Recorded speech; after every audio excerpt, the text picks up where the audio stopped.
I wanted to get this on camera. That there is why there's no corn there. In case anybody's wondering, rained pretty good so far. So just so I have a record of what's going on here. Alright, so it's Saturday morning. Today is basically a small projects day. I have enough little jobs to get done today that when added up pretty well take up a whole day. So I'm just gonna take you through my day here. Everything I have to get done, and we'll see where we end up at the end of the day. So stay tuned.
Alright, I got that other wagon cleaned off, put away. All my wagons except for one are empty, cleaned off, and ready to go again. The baler's still sitting there. We got to start working on that.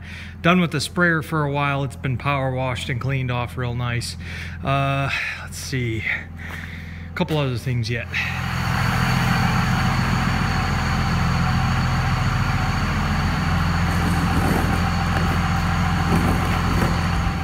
All right, it's about 7 o'clock. That's where we're going to end the day for today. There's a few other little odds and ends I didn't get on camera, but you get the gist of it. Just small little odds and ends to get done today. So there you have it. So I'll see you on the next one, guys.